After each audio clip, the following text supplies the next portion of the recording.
Hello, everybody, and welcome to the premiere episode of the Techsploder podcast. I am the host, Jason Howell, and I am so dang pumped to be here and to launch another podcast. You know, I've been doing podcasts for almost 20 years, launched a lot of podcasts throughout my time in this industry, as our guest, who I'm going to introduce in a moment, has done as well, so he knows as well. And no matter how many times you do it, day one, episode one is always just like, cross your fingers, hope for the best. And you know what? It always works out. So anyways, there's that. So if you're not familiar with what Techsploder is, Techsploder podcast is really meant to be a conversation. I've done a lot of technology news shows in my career in podcasting. I want this to be a little bit different. I want it to be an opportunity for you, the audience, and me to sit down with some of my friends in the world of technology and journalism and content creation and really talk about what it's like being a human in the midst of all of this technology, this life that we love, right? We all love technology. We've got that in common, but our stories are different. And so the Techsploder podcast is really, in my mind, intended to be like the tech origin story, if it was such a thing, or what makes each of us unique in this world of technology. And I'm just pumped to get right into it. But before we do, real quick, this is a new podcast, right? This is episode 1. I really want to spread the word about this show and see how far we can take it. So please give the podcast a review. If you're getting this on Apple Podcasts, I would really appreciate it. That helps out tremendously, or wherever you can review. And you can also support this show directly via our Patreon, patreon.com/Jason Howell. Per Eric Eck is one of our supporters, and you too can have your name called out at the top of the show if you are a supporter. That's patreon.com/Jason Howell. That allows me to continue doing the show like this, gives you a bunch of extra perks around the show and all sorts of other things. All right, we've got the kind of housekeeping stuff out of the way. Now we can get to the main event. And I'm guessing that anyone who knows my work in podcast also knows my very first guest of this show's work. And because I think a lot of our audiences are very, well, at least a lot of them started at the same place. So I want to welcome to the show Tom Merritt, professional independent tech podcaster, journalist, author, lover of dogs and K-pop, the amazing Eileen Rivera, who is his partner in life. Tom, welcome to the show. Jason, I am so honored to be your first guest. Thank you so much for asking me to join you, and congrats on the launch, man. This is awesome. Thank you.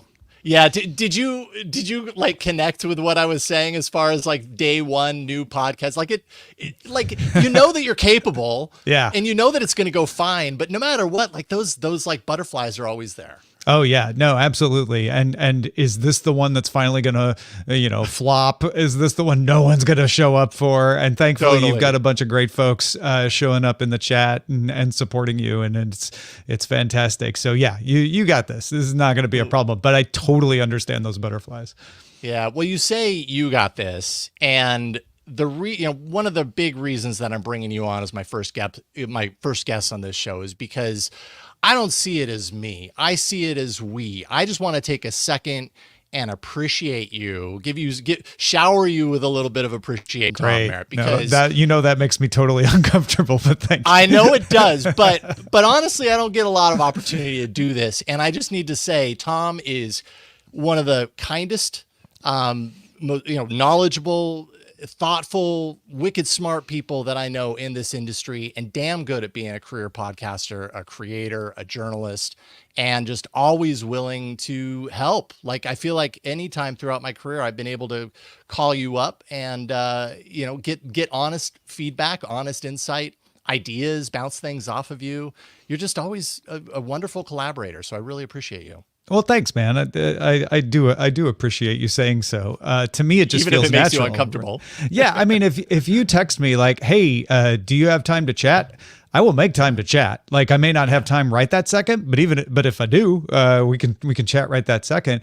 And to me, it's fun. Like, you're always asking me, like, what do you think about this idea? What do you think about that idea? And I'm always thinking about those same questions in my own stuff. So it's great to compare notes. And I learn from you when I have those conversations. So it's not a one-way street. I'm always getting different perspectives and everything, which is helpful for me too. Yeah. Well, you've been there from the very beginning. When I say that, like, that is absolutely the truth. I've been saying like around 20 years. It's probably about more like 18 years. But 18 years ago, you were at CNET. You'd probably been there a couple of years, I think, to that point. But you were doing the podcast Buzz Out Loud, which I'm sure a lot of people who are listening to this are probably familiar with. And I had started at CNET as an intern initially on the business side doing video stuff. And then I remember, like, there was one, like I'm sure, and I'm curious to hear what you think about this in your own life, but there are moments in our lives that we can look at as like sliding door moments where this question or this opportunity or this person kind of walks in. And only with the perspective of looking backward are you able to realize, like, oh man, if I had said something different right there, like everything that I know in this life would be completely different. It's like that movie Sliding Doors. You know, and it's funny because I've never actually seen the movie, but I totally quote the sliding door thing all the time. Mm-hmm. But anyways, you are that person in one of those people in my life, and particularly in my career, because I was working at CNET, and I remember the day that you popped over to my cubicle and you said, "Hey, you're into audio production. Like, would you ever be interested in coming over to the consumer side and working on Buzz Out Loud as a producer?" And that kind of changed everything for me. And I was like, because, Veronica's tired of this stuff. We need somebody. It's funny how those conversations, which from my end was like, oh, crap, we need someone to run the board. Who do we have? Who around here is remotely qualified and would be willing to do it? And your name came up, and I knew of you, but someone's like, I think Jason's really good at the audio stuff. And I was like, great idea. And so sort of went to my way of thinking, like hat in hand, like, I know you're doing this other stuff, but we're doing this weird experimental podcast over there. It seems like maybe people are into it. Would you want to help out with that? And so I was as jazzed that you were up for it, as I'm sure, in retrospect, you were glad that you took us up on the opportunity. Oh, 100%. Like I said, everything that I'm doing right now hinges kind of off of that decision. And I remember you saying at the time, because this was early days for podcasting. This was really, the word podcast was relatively new, and people were still associating this with the iPod, pod and all that. And I remember you saying, like, I don't know where all this podcast stuff is going, but I know this is working right now, and you might be getting in at the beginning. You might ride the wave of podcast here. I'm not promising anything, but you might. That was total BS on my Oh, but that was me going so right. like, I don't know, could be something big. Why don't you join us? I didn't. That's your salesman. Not that I didn't believe it, but I was like, I don't know if this is going to go away in 2 days or something. I certainly didn't expect both of us to still be doing it 20 years later. So yeah. Indeed. So that's my first opportunity in tech like this. What can you tell me a little bit about, like, was there a moment where the door opened for you, where you were like, you know what, I think I want to do this, and you saw that opportunity floated by you, and you were able to seize on it? Yeah. Anything similar along those lines? No, the equivalent for me was in 1999. I was working as the assistant manager at Half Price Books on Guadalupe Street in Austin, Texas. Making enough money to buy groceries, but, not doing great. Not sure where my life was going, what I was going to do with it. Had lots of interests. A friend of mine, Russ Pitts, and I had done an Access TV show, and we'd put on a play, and we're planning to put on another one. And my friend, who I had come to know at that same bookstore, had moved out to San Francisco and was saying, you need to come out here. She started looking at San Francisco Women on the Web newsletter postings and sending me job opportunities from it. So thank you, San Francisco Women on the Web, for providing me that conduit. Yeah, and her name was Cindy. Cindy sent me a bunch of job descriptions. I applied for 3 of them. One was working at SurfMonkey, which was a children's plugin for Internet Explorer that would block adult websites. The other one was Future Media, Future Publishing, working on one of their Mac publications. And then the other one was ZDTV. I got offered all 3, but the one at ZDTV was my dream job. It had the opportunity to do a little radio. Obviously, it had television. I could do writing, and I got hired to be the web producer. So that was me publishing things to the web, doing some writing and publishing things to the web. And it was Regina Preciado, the producer of Screensavers and Call for Help's websites, that recognized that in me. And she said later, like, your cover story or your cover letter where you described your dream job and how it fit with this is really what hooked her to recommend me. But I had to interview with a bunch of other people there as well. Thankfully, that got me through, and I was able to get that job. But if I hadn't got that job, I don't know what would have happened. That's what caused me to move out to San Francisco. That's what got me into journalism. And that is what laid the foundation for my interest in podcasts. Now, I was curious about podcasts when they came along in 2004, but it was right as I had got laid off by what had by that time been called TechTV. Mm-hmm. And was moving over to CNET to take a job there. So it wasn't until like January of 2005 that I was one of the voices saying, gosh, we should really start doing these podcasts. We should come up with something. And then, we did. We created Buzz Out Loud, and the rest is history. Yeah, you created Buzz Out Loud. I don't know at this point how many times I've heard that very first episode, which by the way, I don't think you can find any of this stuff online very easily. I think the Internet Archive has probably the most comprehensive archive of BOL. Mm-hmm. But CNET site, I mean, you've only got the last maybe year or two bits and pieces. Definitely have the last episode. Anyone who wants to find us in the TV studio sitting around a circular table on Fridays doing the really strange alternative video version of Buzz Out Loud, you can't even find that anymore. It's kind of lost to the internet. The Buzztown folks have created have recreated the feed. They have done the work of digging it up and have recreated a feed. So if you search around for the Buzztown project, I'm trying to find the actual URL right now because I'm blanking on it now. BuzztownArchive.com, is that it? Yeah, that's it. That's the one. Let's see here. And it's just a bunch of fans that republished the episode of Buzz Out Loud in their original form. So if you want to find them, that's the best way to go. And big thanks to all the folks who got together to do that. Man, no kidding. Well, and this is kind of a really great example of kind of the critical element in our careers in podcasting is that the community that builds up around the work that we do. It's unreal. It really is a life in and of itself. And I don't know, that we could do half of what we do without the community who cares about what we do, and not only cares to watch, but cares to be involved and do things like this, like create an archive that didn't exist prior to it. Yeah, right. It's a combination of technology empowering the connection, right? Mm-hmm. Both the connection between us and the community with itself, that they can talk to each other about it.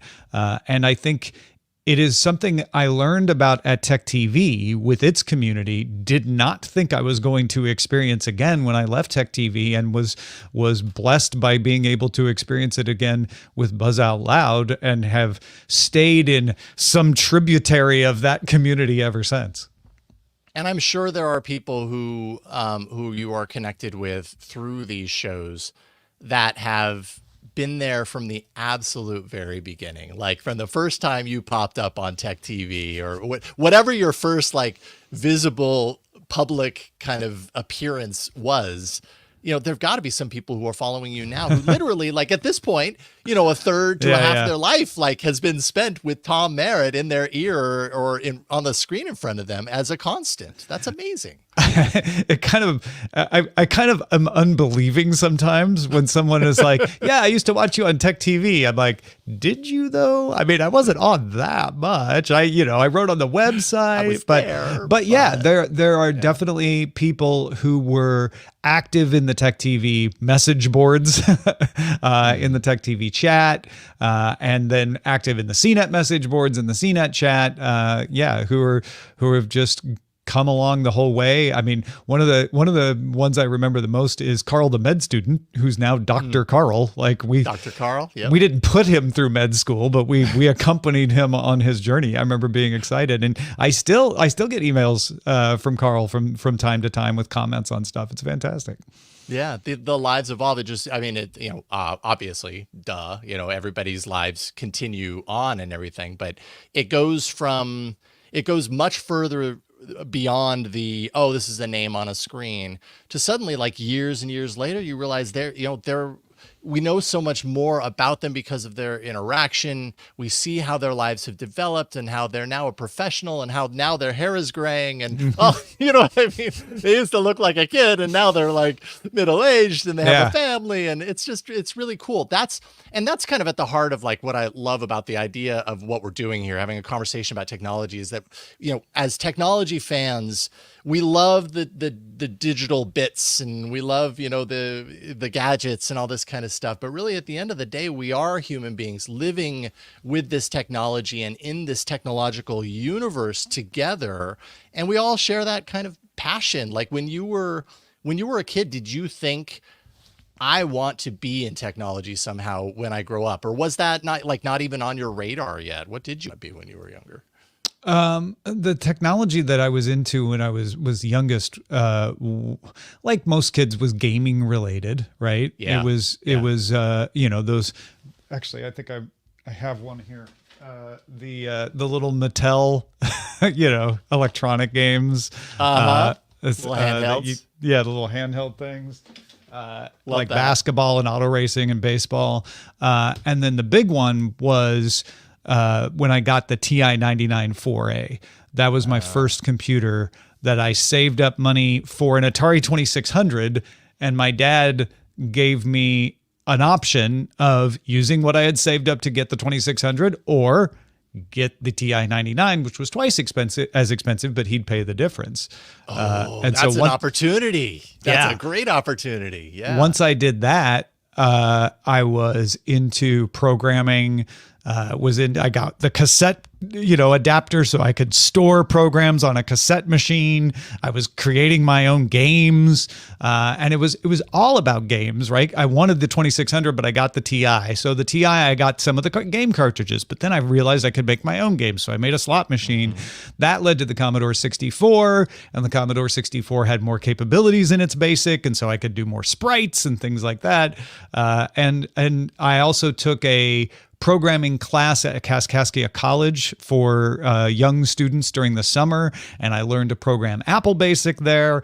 And so that all led to a lifelong interest in technology, to the point that even when I was working at that bookstore, I was one of the few people who had an internet connection. I got a Shell account in the 90s, and I would go on news groups, and I would post Subbrilliant News, my zine, on news groups as well as on paper, and so it was just something that I was always fascinated with software, mostly, of like, how can I like make something out of nothing, just make something out of words and letters. Did you have by the way, I pulled up the Wikipedia for the TI 994A because I did not have one, but I'm familiar with one. My friend had one, and occasionally I would go over to his house. Actually, my friend's dad did, in his den that was just like this. It was a total man cave, super dark, dank, really messy, had electronics and like, all sorts of like parts and pieces and everything everywhere, but also had a TI 994A, and we would plug around on that every once in a while. So it says here, introductory price was $1,150. Wow. That's the TI equivalent- 99.4. Look at the price of the 4A. Oh, I see. So that was the cheaper one. You got it $525. And it was for the 199 by the time we got it because we were Got not early it. Okay, adopters. so it had come down. Yeah. Did you have any like mentor or person in your life that kind of, showed you this technology prior to you having it, that kind of lit that spark at all? Or was it just something you read about in computer magazines or something like that? Yeah, it was stuff that I just saw on television and was fascinated with. It was stuff my dad encouraged me to learn about, and my grandpa encouraged me too. I remember my grandpa asking me to write a program to track the stock prices of his retirement account. And I remember thinking, like, he doesn't need a computer program to do this. Like, but he wanted to encourage me, and challenge me. So I did it. So those two for sure encouraged me. And then the teachers in that Kaskaskia College course were incredibly helpful in fostering all of us. That was fun because you walked in and there was a side of the room that had TRS-80s and a side with Apple IIs. And they just said, pick a seat. Oh. And you had no idea that you were picking a side at that point, but you really were. Because by the end of that 2-week course, we were all, talking about how our machine was better than their machine. Like, it's just like natural to get all tribal about that stuff.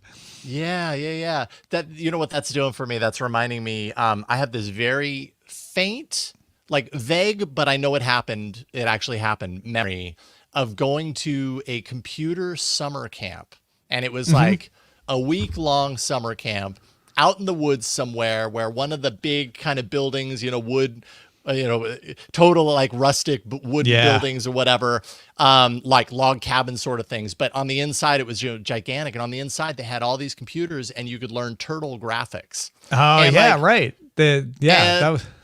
Just how special that was. Like, I was so young. Like, I hardly knew what I was doing. Like, I wish I remembered more about it. It's crazy how, a lot of those details fade over time, but just how magical being, like when you said walking into the room and seeing the line of computers, that's immediately what came to my mind. It was kind of like I got goosebumps because I remember feeling that and going, oh, I'm at home. I'm with my people, Well, and just learning what it was capable of, right? As well as learning the limits, but learning like, oh, I can actually do this. I can actually make a computer program, which is something you only saw on TV before that.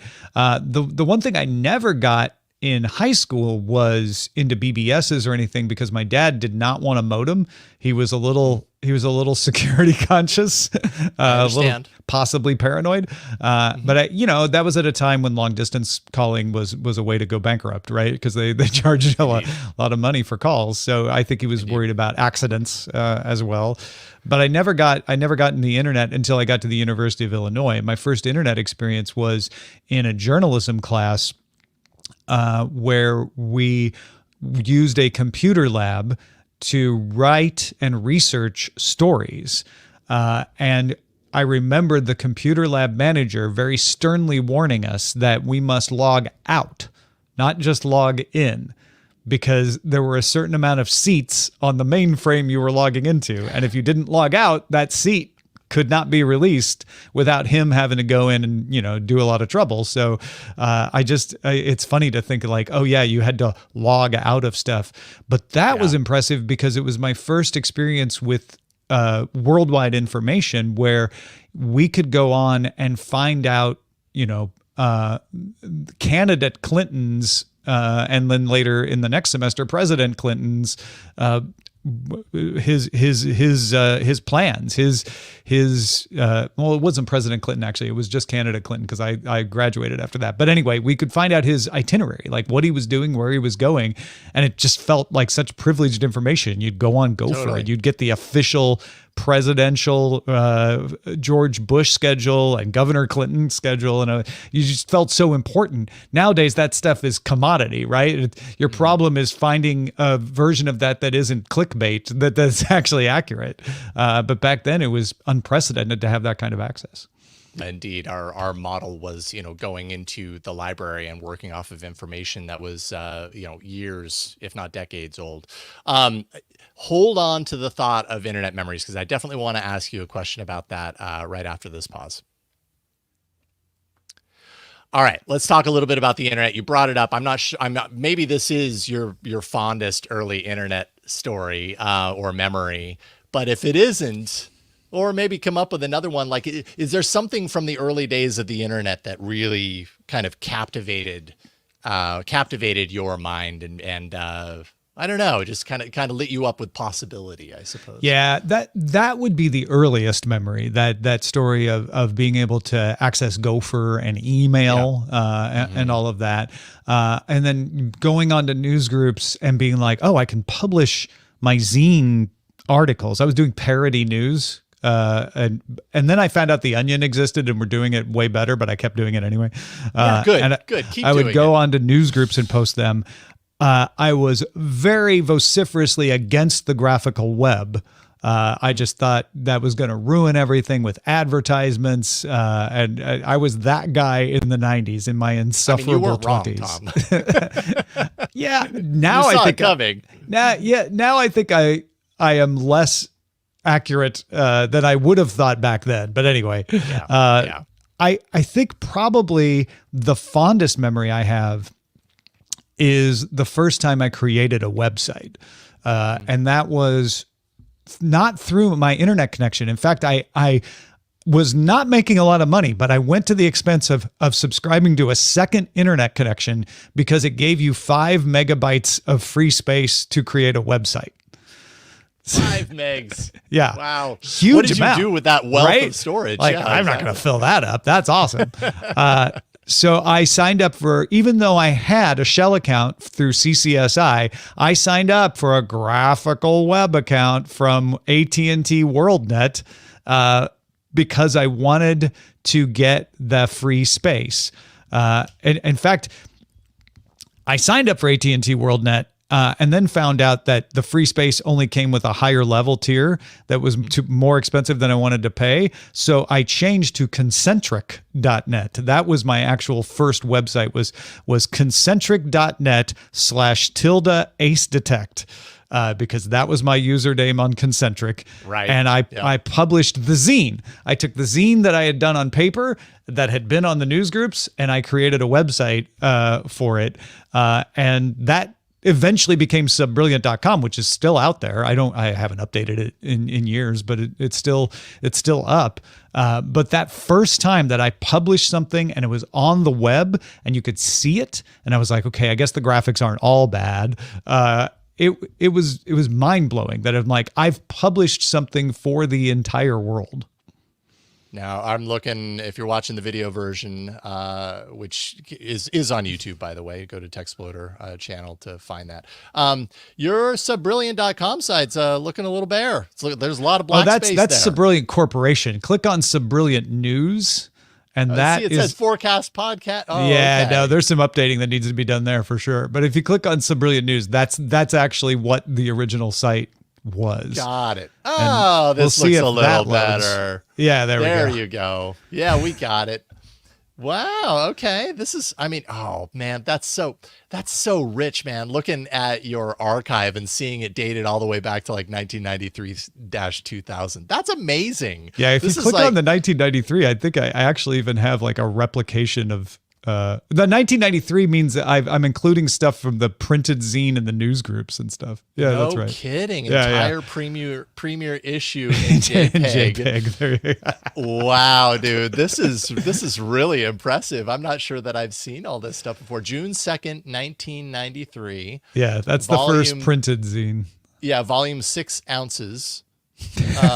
Okay. Which maybe that ties into the picture of a hamburger on a bun. No. Wow, man. Yeah. This is like early Tom history right here. And I'm not sure that I've ever seen this. That's amazing to have that archive and to be able, like, I'm a hugely nostalgic person, and being able to have things from that long ago organized as neatly as you do here, that's an endeavor. Is that something that you did after the fact kind of cleaned up your archive, or is this just, was this organized from the beginning? And I'm that's pretty sure I did that part of the archive in the 90s. Because there was a point in time when I was working at the bookstore where I was publishing on a schedule. I would do a publication once a week. I would write at least one story. I had met people on my own message boards that I had created in Perl, who were submitting stories of their own that I was publishing, and then I created in Perl using the same code from the message board system, a like primitive content management system that would let me actually give them a link, an incredibly insecure link by today's standards, but of security through obscurity. I'd give them a link and say, here, you can publish your story. Just write your title and everything in here, and then it will go up on the web. So I had a whole thing, and when I was doing that, I was like, oh, let me bring in the zine archives and make it real professional. Once I actually got a real job in TechTV days in 1999, publication and maintenance started to fall by the wayside. Yeah, I mean, it's a part-time job, if not a full-time job, keeping all that kind of stuff organized and categorized. It's why so many people are like, I'm going to start a blog, and then they do. And then, at a certain point, you just realize like you also got everything else going on in your life. It's really hard to manage and maintain these things with consistency, which is something I might add you are expert at. You have so many projects, so many damn things. I look at what you're doing now with, not just DTNS, which is a 5 days a week news show, but you've got all of these other, you've got your Substack, you've got your multiple podcasts, all these things. And obviously at this point, you've built up your kind of independent capabilities to a point to where you have staff and you have people helping you with this stuff. But I'm just blown away by what you're capable of in organizing all of this and making it happen with the amount that you do. It's really impressive, man. Well, thank you. One of these days I will explode, probably. If I'm doing it. But it's a testament to the fact, somebody asked me recently, like, why did you decide to do a daily news show when you went independent? You could have done anything. And I'm like, it's just what I like doing. I've been doing a version of that since 99, because even in 99, I was collecting things for the Screensavers website every day. So it's something I enjoy doing. And a lot of these spin-off projects are me saying, I'm already doing this work for the project. It could also be accessible this way. So you mentioned the Substack. The TechTom Substack is me writing up all of my notes for DTNS that day. And I used to just write them up and throw them away. Not throw them away, but I'd put some of them in the show and everything else would just go away. So I'm using that. I have to spend a little extra time formatting it, trying to spell check it and all of that. But I'm like, this makes the Substack worthwhile. That provides another level. I'm not sure it's successful enough, but it's stuff I would mostly be doing anyway. And it provides a basis then for Sarah, my co-host, Sarah Lane, Roger, even some of the spinoff shows to look at and say, oh, there's some resources, and that's what Tom is looking at today. Great. I can use that and jump from there. Know a little more is me just doing research for stories so that I know about them for Daily Tech News Show, and then turning that into its own show.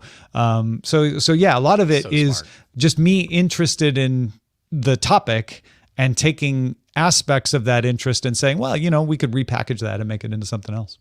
Well, as is always the case in my interactions with you, I learn something new and now have new ideas as far as what I can do. Because you're right, I do these wall of notes. Like, I am definitely not a fly by the seat of your pants person when it comes to these shows and what we do on a daily basis. I'm better at that. I've really tried to work hard on letting go a little bit. And actually this show is kind of an exercise in that, and just like letting go and letting it be what it is. Yeah. But I still have to organize, and I still end up with these walls of text that are kind of like my preparation, my way of understanding. And then you're right. I just kind of like delete the text edit file and move on with my life. But that's a lot of work that could be directed somewhere else. That's a really smart idea. I got to credit Justin Robert Young with pointing out, like, hey man, you do all this preparation every day. Like, that's newsletter level preparation. I'm like, you know what? He's right. Dude, that is so smart. That is so true. I know that we have you for like another 8 minutes. I've got a few kind of, I don't know, fun questions, I think. Oh, nice. And I know that you love science fiction. That's one thing that I've learned about you over time. You are an author, like I said at the top of the show, and you write novels about science fiction and other topics. So what I'm wondering is, when you were younger and you were looking ahead, oh, that's my dog. She just knocked over my water bottle. Hey. Hi, Sugar. When you were younger and you were looking towards the future and you were looking into your crystal ball into the future and thinking about like what is possible, and maybe it's an idea from science fiction, maybe it's just like, wouldn't it be cool if, or whatever, and you looked into the future and you said, I would love for this idea to come true, this technology or this thing to come true someday. Did that happen? Has it come true? And if it has, how do you feel about it? Like, does it live up to your expectation, your hopes, or does it kind of unseat some troubling aspects in the process? That's an interesting question, because in my high school years, particularly, I assumed that there would be a nuclear war that would wipe out most of us by the time I was in my mid-20s. And when I say I assume Short that, time frame. I basically I'm like, yeah, there is no future. So I really didn't spend a lot of time imagining like the far future. I assumed that it was going to be like, we'll need to survive somehow. So I kind of look at everything past, 1994 as gravy. And have for most of my life, which is, I think, why sometimes I may come off as a little Pollyanna these days, and like things are not nearly as bad as you think, because I had that horrible like, no, it's all gonna fall apart, and it didn't. That doesn't mean it won't, but it also I look at the world now and I'm like, it was worse.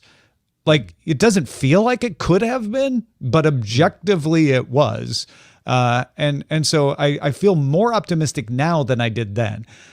This is all me tap dancing, though, trying to, cover the fact that maybe I just didn't have much imagination when I was a kid. No. Because I guess most of my thoughts were, we're going to go to other planets. I think that's where my head was at. It was all Star Trek stuff. Like, will we be like able to visit far off worlds? Will we be able to go to the moon?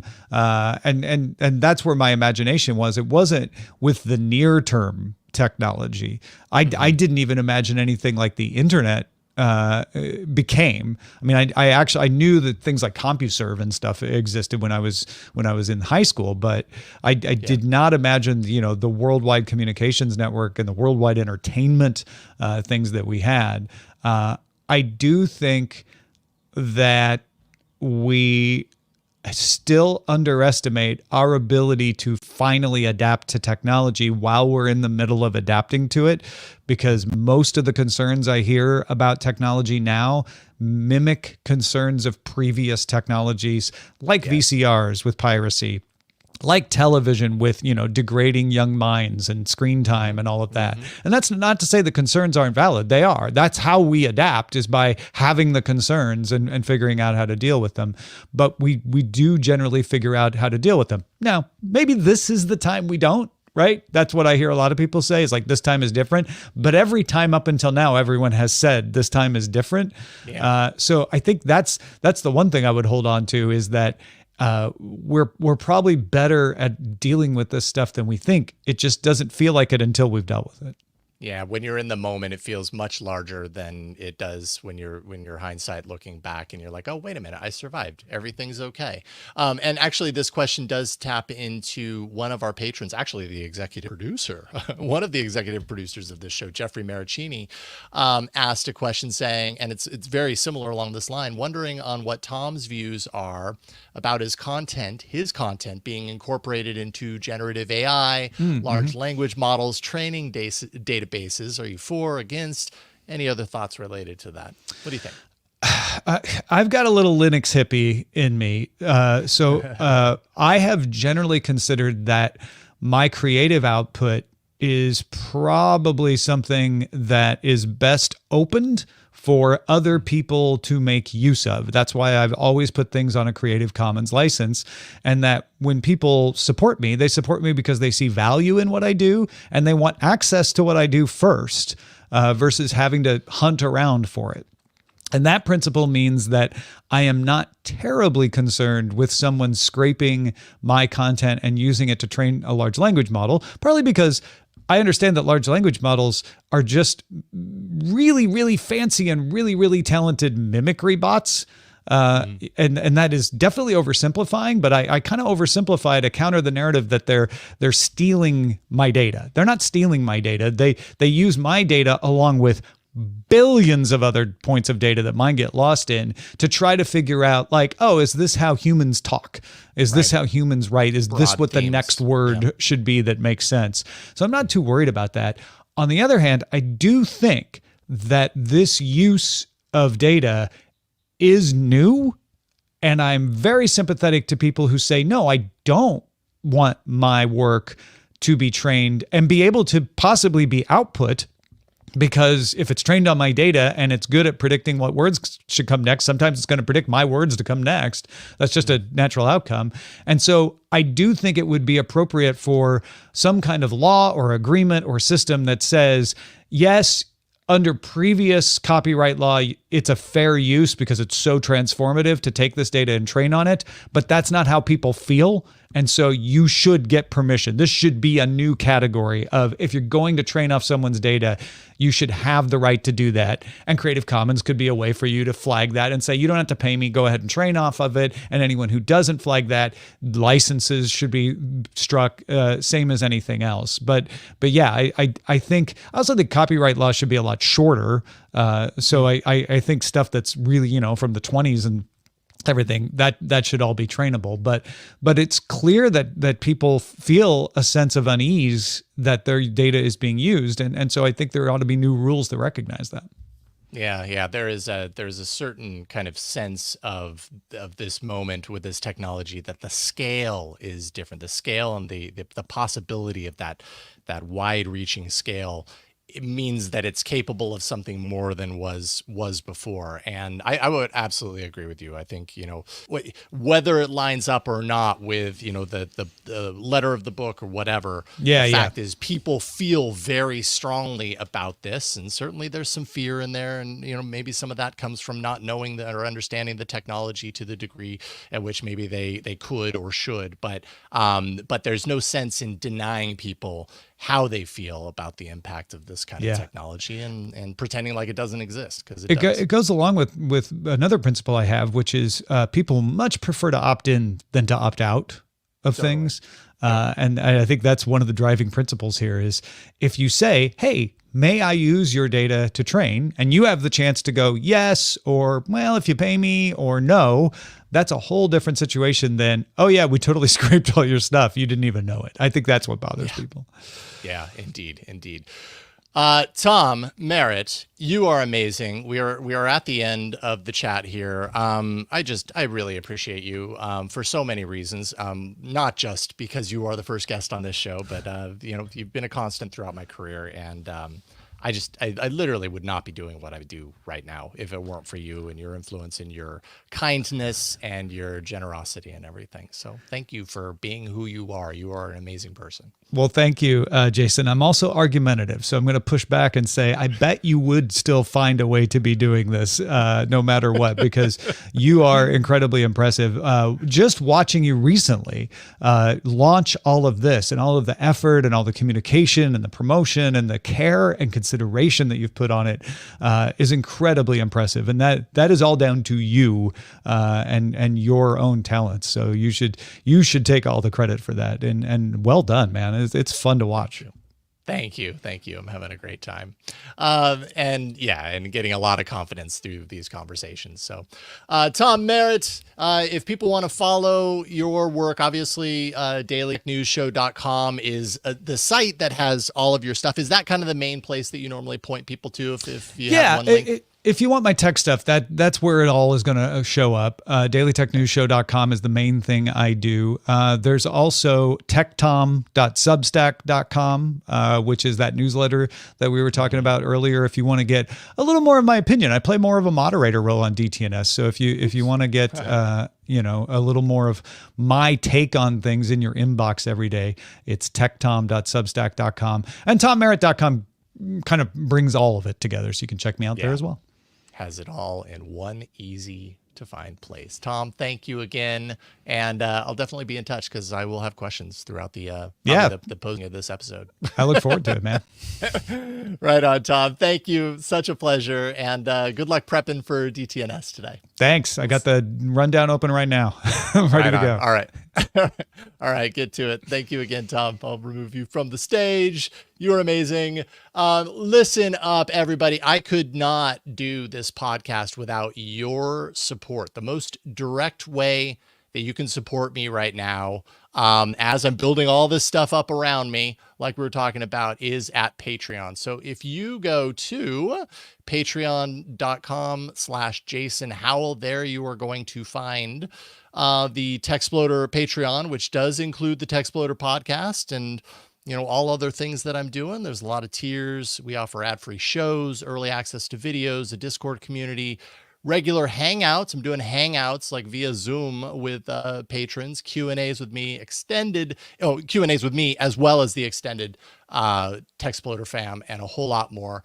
And I also offer the chance for you to be an executive producer of this very show, just like this week's executive producers, Jeffrey Maricini, Katie Lake, and my brother from another mother, John Cuny. John, good to have you here.